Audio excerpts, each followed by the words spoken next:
आज सारा बंगाल में धूमधाम से लक्ष्मी पूजा मनाए जा रहा है। तो भक्तजनों, आज बृहस्पतिवार है। आज का लक्ष्मी पूजन बहुत शुभ है। जो लोग बृहस्पतिवार का दिन लक्ष्मी पूजन करते हैं उनका घर में शुभ ही शुभ होने वाली है। ऐसा दिन कभी नहीं आता है। बहुत भाग संजोग से बृहस्पतिवार को लक्ष्मी पूजन होता है। इस बार तो माँ लक्ष्मी बृहस्पतिवार का घर घर आती है। लक्ष्मी पूजन बहुत शुभ है, बहुत शुभ है। पूर्वजों लोग कहते थे कि बृहस्पतिवार का लक्ष्मी पूजन नहीं पड़ता है, बहुत भाग संजोग से पड़ जाता है। जितने लोग बृहस्पतिवार का दिन लक्ष्मी पूजन करते हैं उनकी भाग्य बहुत अच्छे है। मैं कामना करती हूँ कि सभी का भंडार माँ लक्ष्मी भर दे। जय माँ लक्ष्मी, जय माँ लक्ष्मी। एक समय की बात है, नैसीरन तीर्थ में सैनिकादि 88,000 ऋषियों ने श्री सूत जी से पूछा, हे प्रभु, इस कलयुग में वेद विद्या रहित मनुष्यों को प्रभु भक्ति किस प्रकार मिल सकती है और उनका उद्धार कैसे होगा। हे मुनि श्रेष्ठ, कोई ऐसा तप बताइए जिससे थोड़े समय में ही पुण्य मिले और मनोवांछित फल भी मिल जाए।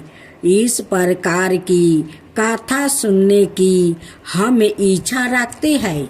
सबर शास्त्रों के गाता सूत जी बोले, हे विष्णुवो, मैं पूजिया आप सभी ने प्राणियों के हित की बात पूछी है, इसलिए मैं एक ऐसे श्रेष्ठ व्रत को आप लोगों को बताऊंगा जिसे नारद जी ने लक्ष्मी नारायण जी से पूछा था और लक्ष्मीपति ने मुनि श्रेष्ठ नारद जी से कहा था। आप सब इसे ध्यान से सुनिए। एक समय की बात है, योगी राज नारद जी दूसरों के हित की इच्छा लिए अनेकों लोकों में घूमते हुए मृत्यु लोक में आ पहुँचे। यहाँ उन्होंने अनेक योनियों में जन्म पाए। सभी मनुष्यों को अपने कर्मों द्वारा अनेकों दुखों से पीड़ित देखा। उनका दुख देख नारद जी सोचने लगे कि कैसे यत्न किया जाए जिसके करने से निश्चित रूप से मानव के दुखों का अंत हो जाए। इसी विचार पर मनन करते हुए वो विष्णु लोक में गए। वहाँ वो देवों के ईश्वर भगवान नारायण की स्तुति करने लगे, जिनके हाथों में शंख चक्र गदा और प्रद्युम्न थे, गले में वरमाला पहने हुए थे। स्तुति करते हुए नारद जी बोले, हे भगवान, आप अत्यंत शक्ति से संपन्न है। मन और वाणी भी आपको नहीं पा सकती है। आपका आदि मध्यम और अंत नहीं है। निर्गुण स्वरूप दृष्टि के कारण भक्तों के दुख को दूर करने वाले आपको मेरा नमस्कार है। नारद जी की स्तुति सुन विष्णु भगवान बोले, हे मुनि श्रेष्ठ, आपके मन में क्या बात है? आप किस काम के लिए पधारे हैं, उसे निसंकोच होकर कहो। इस पर नारद मुनि बोले कि मृत्यु लोक में अनेक योनियों में जन्मे मनुष्य अपने कर्मों के द्वारे अनेकों दुख से दुखी हो रहे हैं। हे नाथ, आप मुझ पर दया रखते हैं तो बताइए कि वो मनुष्य थोड़े प्रयास से ही अपने दुखों से कैसे छुटकारा पा सकते हैं। श्री हरि बोले, हे नारद, मनुष्यों की भलाई के लिए तुमने बहुत अच्छी बात पूछी है। जिसके करने से मनुष्य मोह से छूट जाता है, वो बात मैं कहता हूँ, उसे सुनो। स्वर्ग लोक ओ मृत्यु लोक दोनों में एक दुर्भा उत्तम व्रत है जो पुण्य देने वाला है। आज प्रेम बस होकर मैं उसे तुमसे कहता हूँ।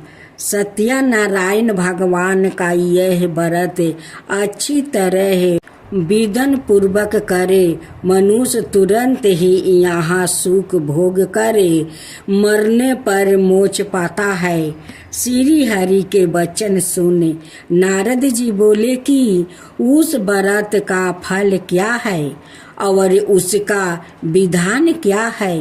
यह व्रत किसने किया है, इस व्रत को किस दिन करना चाहिए, सभी कुछ विस्तार से बताइए। नारद जी की बात सुनकर श्री हरि बोले, दुख शोक को दूर करने वाला यह व्रत सभी स्थानों पर विजय दिलाने वाला है। मानव को भक्ति और श्रद्धा के साथ शाम को सत्यनारायण की पूजा धर्म परायण होकर ब्राह्मणों बंधुओं के साथ करनी चाहिए। भक्ति भाव से ही नैवेद्य केले का फल, घी, दूध और गेहूं का आटा सवाए ले। गेहूं के स्थान पर साठी का आटा, शक्कर और गुड़ लेकर सभी भक्षण योग्य पदार्थों को मिलाकर भगवान का भोग लगाए। ब्राह्मणों सहित बंधुओं को भी भोजन कराए। उसके बाद सवाए भोजन करे। भजन कीर्तन के साथ भगवान की भक्ति में लीन हो जाए। इस तरह से सत्यनारायण भगवान का यह व्रत करने पर मनुष्य की सारी इच्छाएं निश्चित रूप से पूरी होती है। इस कली काल अर्थात कलियुग में मृत्यु लोक में मोक्ष का ही एक सरल उपाय बताया गया है। इसी श्री सत्यनारायण व्रत कथा का प्रथम अध्याय संपूर्ण हुआ। श्री मन नारायण नारायण नारायण, भज मन नारायण नारायण नारायण। श्री सत्यनारायण भगवान की जय। दूसरा अध्याय। सूत जी बोले, हे ऋषियों, जिसने पहले समय में इस व्रत को किया था उसका इतिहास कहता हूँ, ध्यान से सुनो। सुंदर काशीपुरी नगरी में एक अत्यंत निर्धन ब्राह्मण रहता था। भूख प्यास से परेशान वो धरती पर घूमता रहता था। ब्राह्मणों से प्रेम करने वाले भगवान ने एक दिन ब्राह्मण का भेष धारण कर उसके पास जाकर पूछा, हे बीरबे, नित्य दुखी होकर तुम पृथ्वी पर क्यों घूमते हो? दीन ब्राह्मण बोला, मैं निर्धन ब्राह्मण हूँ, भिक्षा के लिए धरती पर घूमता हूँ। हे भगवान, यदि आप इसका कोई उपाय जानते हो तो बताइए। वृद्धा ब्राह्मण कहता है कि सत्यनारायण भगवान मनोवांछित फल देने वाले हैं, इसलिए तुम उनका पूजन करो। इसे करने से मनुष्य सभी दुखों से मुक्ति हो जाता है। वृद्धा ब्राह्मण बन कर आया सत्यनारायण भगवान।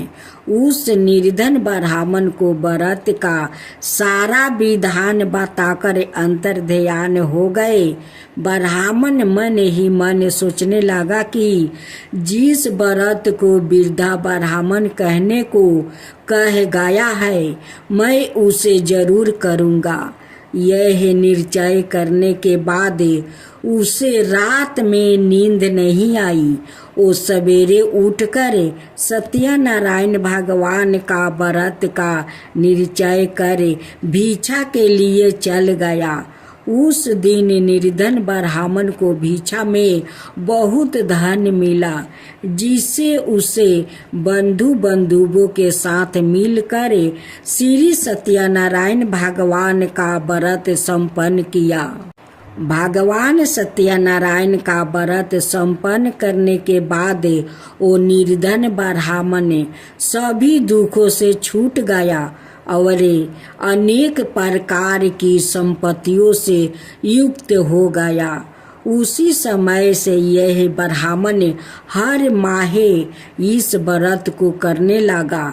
इस तरह से सत्यनारायण भगवान का व्रत को जो मनुष्य करेगा वो सभी प्रकार के पापों से छुटकारा पाएगा, मोक्ष को प्राप्ति होगा।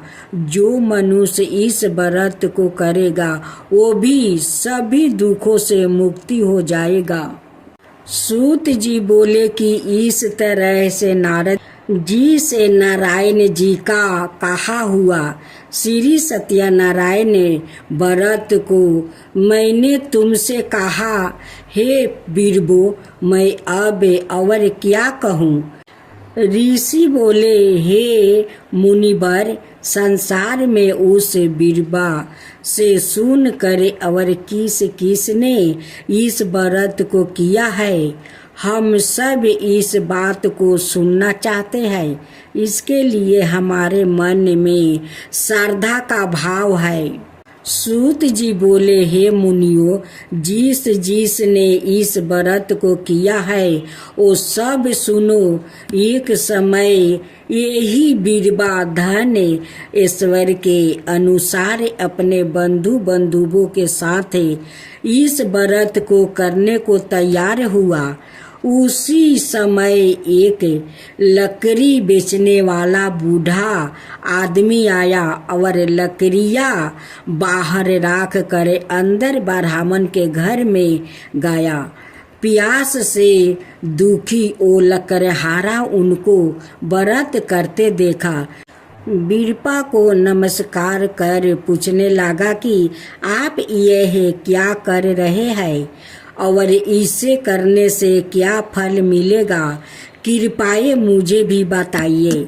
ब्राह्मण ने कहा कि सब मनोकामनाओं को पूरा करने वाला यह सत्यनारायण भगवान का व्रत है।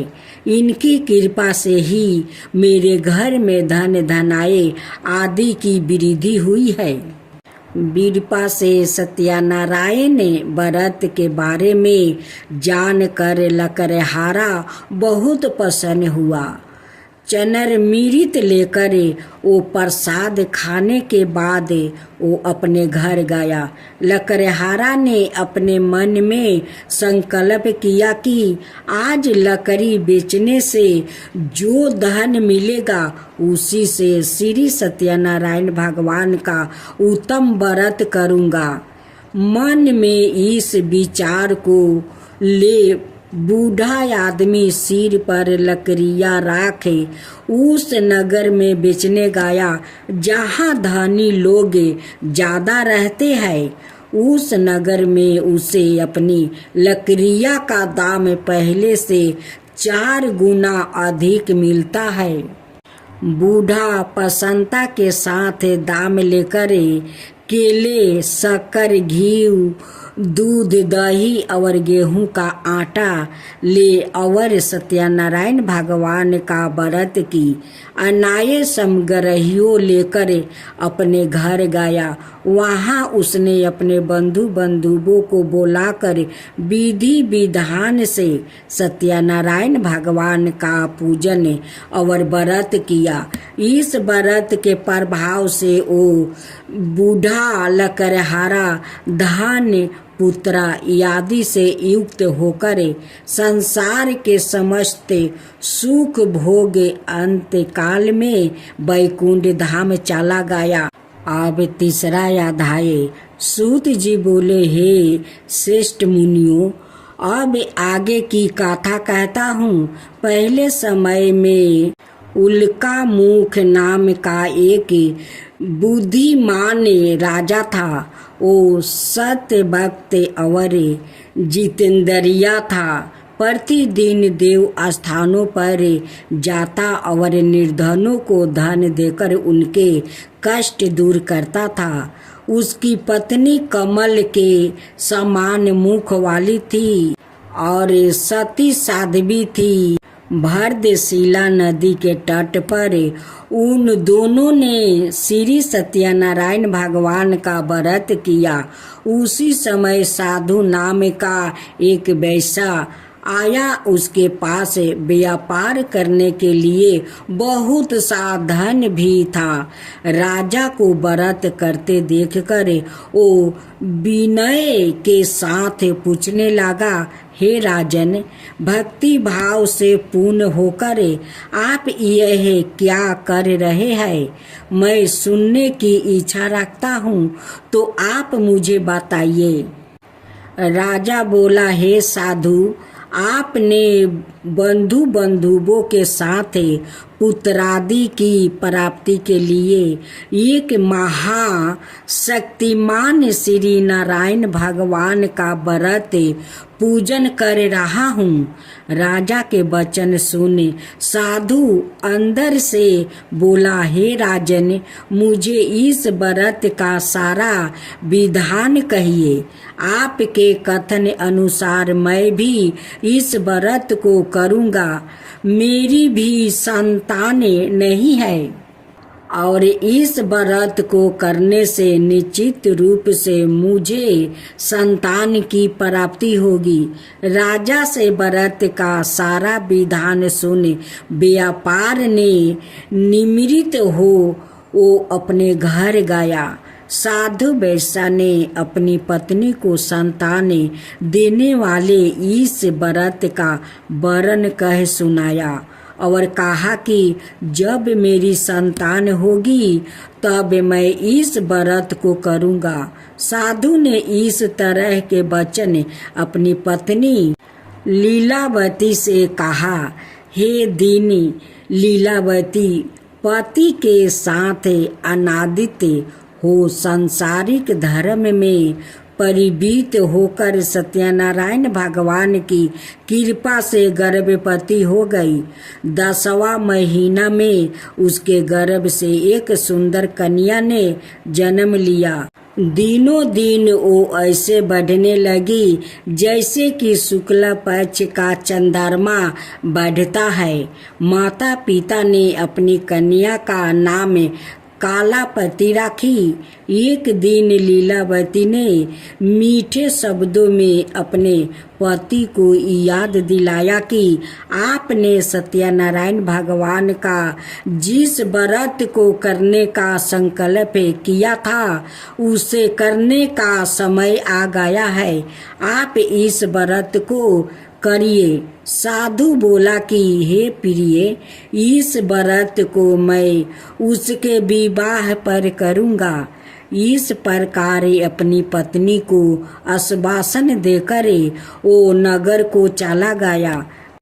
कालावती पिता का घर में रह दिनों दिन बड़ी होने लगी। साधु ने एक बार नगर में अपनी कन्या को सखियों के साथ देखा तो तुरंत ही दूत को बुलाया और कहा कि मेरी कन्या के योग वर देख कर आओ। साधु की बात सुनकर दूत कंचन नगर में पहुंचा और वहां देखभाल कर लड़की का सुयोग्य बानिक पुत्रा को ले आया। सुयोग्य लड़के को देख साधु ने बंधु बंधुओं को बोला करे अपनी पुत्री का विवाह कर दिया। लेकिन दुर्भाग्य की बात यह कि साधु ने अभी भी श्री सत्यनारायण भगवान का व्रत नहीं किया। इस पर श्री भगवान क्रोध हो गए और श्राप दिया कि साधु को अत्यधिक दुख मिले। अपने कार्य में कुशल साधु बनिया जमाई को लेकर समुद्र के पास स्थित होकर रत्नासरपुर नगर में गया। वहां जाकर दामाद ससुर दोनों मिलकर चंद्रकेतु राजा के नगर में व्यापार करने लगे। एक दिन भगवान सत्यनारायण की माया से एक चोर राजा का धन चुराकर भाग रहा था। उसने राजा के सिपाहियों को अपना पीछा करते देखकर चोराया हुआ धन वहां रख दिया जहां साधु अपने जमाई का साथ ठहरा हुआ था।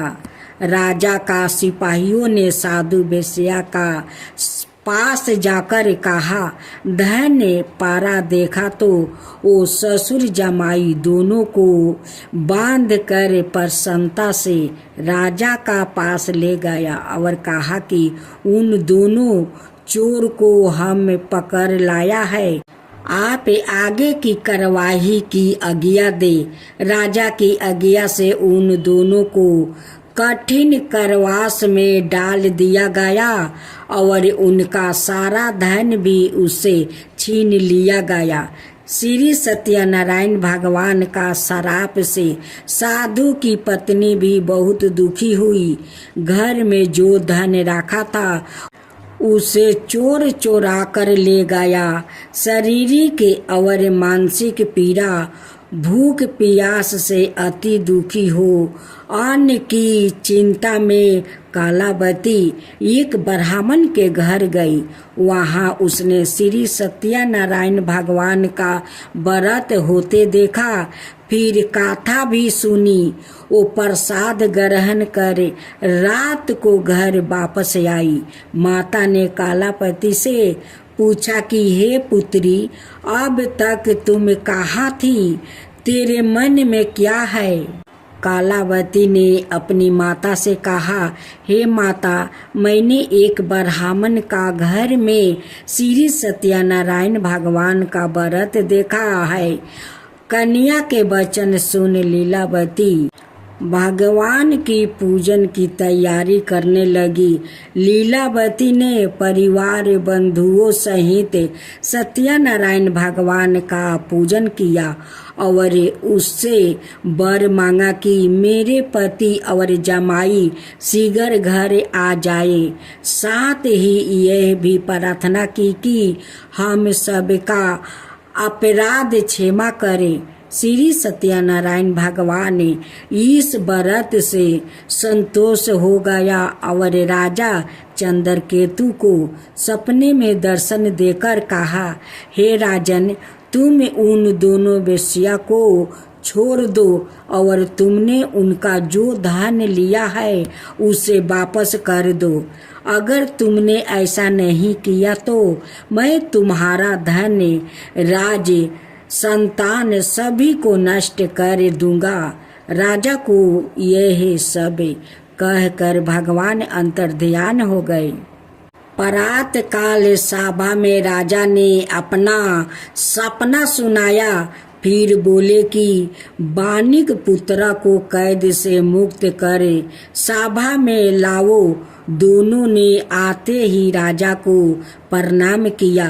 राजा मीठी वाणी में बोला, हे महानुभावों, भागे बस ऐसा कठिन दुख तुम्हें प्राप्ति हुआ है, लेकिन अब तुम्हें कोई भय नहीं है।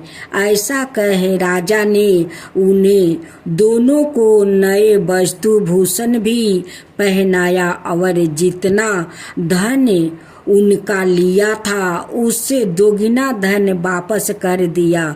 दोनों वेश्या घर को चल दिया। श्री मन नारायण नारायण नारायण, भज मन नारायण नारायण नारायण। श्री सत्यनारायण भगवान की जय।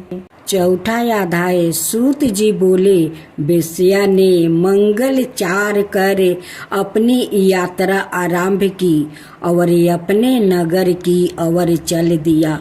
उनके थोड़ी दूर जाने पर एक दंडी वेशधारी श्री सत्यनारायण ने उसे पूछा, हे साधु, तेरी नाव में क्या है? मानिक हंसता हुआ बोला, हे दंडी, आप क्यों पूछते हो? क्या धन लेने की इच्छा है? मेरी नाव में तो बेल पत्ते भरे हुए हैं। वैसा के कठोर वचन सुन भगवान बोले, तुम्हारा वचन सत्य हो। दंडी ऐसे वचन कहे वहां से दूर चला गया। कुछ दूर जाकर समुंदर के किनारे बैठ गया। दंडी के जाने के बाद साधु वैश्या ने नित्य क्रिया के पश्चात नाव को ऊंची उठाते देख कर अचंभा माना और नाव में बेल पत्ते आदि देख वो मूर्छित हो जमीन पर गिर पड़ा। मूर्छित खुलने पर वो अत्यंत शोक में डूब गया। तब उसका दामाद बोला कि आप शोक ना मनाए, यह दंडी का श्राप है, इसलिए हमें इनकी शरण में जाना चाहिए, तभी हमारी मनोकामना पूरी होगी। दामाद की बात सुनकर वो दंडी के पास पहुंचा और अत्यंत भक्ति भाव से नमस्कार करके बोला, मैंने आपसे जो असत्य वचन कहे थे उनके लिए मुझे क्षमा दे। ऐसा कहकर महान शोकतूर हो रोने लगा। तब दंडी भगवान बोले, हे मानिक पुत्रा, मेरी आज्ञा से बार बार तुम्हें दुख प्राप्ति हुआ है। तुम मेरी पूजा से विमुख हुआ। साधु बोला, हे भगवान, आपकी माया से ब्रह्मा आदि देवता भी आपके रूप को नहीं जानते, तब मैं अज्ञानी कैसे जान सकता हूँ? आप प्रसन्न होइए, अब मैं समर्थ के अनुसार आपकी पूजा करूँगा। मेरी रक्षा करो और पहले के समान नौका में धन भर दो। साधु वेश्या का भक्ति पूर्वक वचन सुनकर भगवान प्रसन्न हो गए और उसकी इच्छा अनुसार वरदान देकर अंतर्ध्यान हो गए। ससुर जमाई जब नाव पर आया तो नाव धन से भरी हुई थी। फिर वही अपने अनाय साथियों के साथ सत्यनारायण भगवान का पूजन कर अपने नगर को चल दिया। जब नगर के नजदीक पहुँचे तो दूत को घर पर खबर करने के लिए भेज दिया। दूत साधु की पत्नी को प्रणाम कर कहता है कि मालिक अपने दामाद सहित नगर के निकट आ गया है। दूत की बात सुन साधु की पत्नी लीलावती ने बड़े हर्ष के साथ सत्यनारायण भगवान का पूजन कर अपनी पुत्री कालावती से कहा कि मैं अपने पति के दर्शन को जाती हूँ, तू कार्य पूर्ण कर शीघ्र आ जा। माता के ऐसे वचन सुन कालावती जल्दी में प्रसाद छोड़ अपने पति के पास चली गई। प्रसाद की आवागा के कारण श्री सत्यनारायण भगवान रूठ हो गए और नाव सहित उसके पति को पानी में डुबो दिया। कालावती अपने पति को वहां ना पाकर रोती हुई जमीन पर गिर गई। नौका को डूबा हुआ देख वो कन्या को रोता देख साधु दुखी होकर बोला कि हे प्रभु, मुझसे और मेरे परिवार से जो भूल हुई है उसे क्षमा करे। साधु के दीन वचन सुनकर श्री सत्यनारायण भगवान प्रसन्न हो गए और आकाशवाणी हुई, हे साधु, तेरी कन्या मेरे प्रसाद को छोड़कर आई है, इसलिए उसका पति अदृश्य हो गया है। यदि वो घर जाकर प्रसाद खाकर लौटती है तो उसे इसका पति अवश्य मिलेगा। ऐसी आकाशवाणी सुनी कालावती घर पहुंचकर प्रसाद ग्रहण करती है और फिर आकर अपने पति के दर्शन करती है। उसके बाद साधु अपने बंधु बंधुओं सहित श्री सत्यनारायण भगवान का विधि विधान से पूजन करता है और इस लोक में सुख भोग वो अंत में स्वर्ग को जाता है। श्री मन नारायण नारायण नारायण भज मन नारायण नारायण नारायण। श्री सत्यनारायण भगवान की जय। सूत जी बोले, हे ऋषियों, मैं और भी एक कथा सुनाता हूँ, उसे भी ध्यान पूर्वक सुनो। प्रजा पालन में लीन तुलंगध्वज नाम का एक राजा था। उसने भी भगवान का प्रसाद त्याग कर बहुत ही दुख सहन किया। एक बार वन में जाकर वन पशुओं को मार कर वो बर के पेड़ के नीचे आया। वहां उसने ग्वालों को भक्ति भाव से अपने बंधुओं सहित सत्यनारायण भगवान का पूजन करते देखा। अभिमान बस राजा ने उन्हें देख कर भी पूजा स्थान में नहीं गया और ना ही उसने भगवान को नमस्कार किया। ग्वालों ने राजा को प्रसाद दिया, लेकिन उसने वो प्रसाद नहीं खाया और प्रसाद को वही छोड़कर वो अपने नगर को चला गया।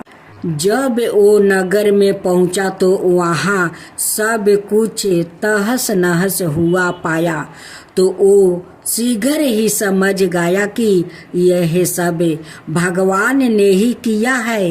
वो दोबारा ग्वाले के पास पहुंचा और विधि पूर्वक पूजा करके प्रसाद खाया तो सत्यनारायण भगवान की कृपा से सब कुछ पहले जैसा हो गया।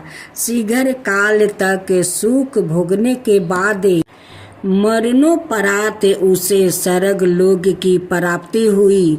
जो मनुष्य परम दुर्लभ इस व्रत को करेगा तो भगवान सत्यनारायण की अनुकंपा से उसे धन धनाई की प्राप्ति होगी।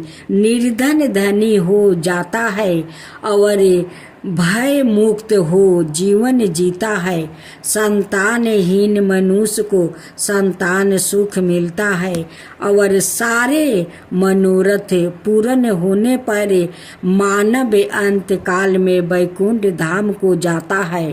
सूत जी बोले, जिन्होंने पहले इस व्रत को किया है अब उनके दूसरे जन्म की कथा कहता हूँ। वृद्ध सातानंद ब्राह्मण ने सुदामा का जन्म लेकर मोक्ष की प्राप्ति की। लकड़हारा ने अगले जन्म में निषाद बनकर मोक्ष प्राप्ति किया। उल्का मुख नाम का राजा दशरथ होकर वैकुंठ को गया। साधु नाम का वैश्य ने मूर्धवाजा बनकर अपने पुत्र को आरे से चीर कर मोक्ष पाया। महाराज दंतध्वज ने स्वयंभू होकर भगवान में भक्ति युक्त होकर कर्म कर मोक्ष पाया। श्री मन नारायण नारायण नारायण, भज मन नारायण नारायण नारायण, श्री सत्यनारायण भगवान की जय। भक्त जनों, आज आप सुने विष्णु भगवान की आरती और उसके साथ में कथा। ओम जय जगदीश हरे, स्वामी जय जगदीश हरे, भक्तों जन के संकट क्षण में दूर करे। ओम जय जगदीश हरे, जो धावे फल पावे, दुख विनाश मन का, सुख संपत्ति घर आवे, कष्ट मिटे तन का। ओम जय जगदीश हरे। माता पिता तुम मेरे, शरण कहूँ मैं किसकी, तुम बिना और न दूजा, आस करूँ किसकी।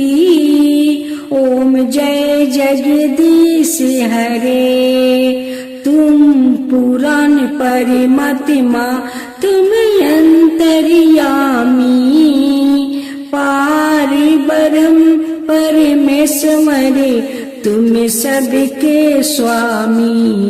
ओम जय जगदीश हरे, तुम करुणा के सागर, तुम पालन करता, मैं सेवक तुम स्वामी, कृपा करो भक्तो। ओम जय जगदीश हरे, तुम हो ये काया गोचर, सबके प्राणपति, किसी विधि मिलु दयामा, तुमको मैं कुमति। ओम जय जगदीश हरे, दीन बंधु दुखी हरता, तुम रक्षक मेरे, अपने हाथ उठाओ द्वार पार तेरे। ओम जय जगदीश हरे, विषय विकार मिटाओ, पाप हरो देवा, श्रद्धा भक्ति बढ़ाओ, संतन की सेवा। ओम जय जगदीश हरे, श्री जगदीश जी की आरती जो कोई नर गावे, कहत शिवानंद स्वामी, सुख संपत्ति पावे। ओम जय जगदीश हरे, स्वामी जय जगदीश हरे, स्वामी जय जगदीश हरे।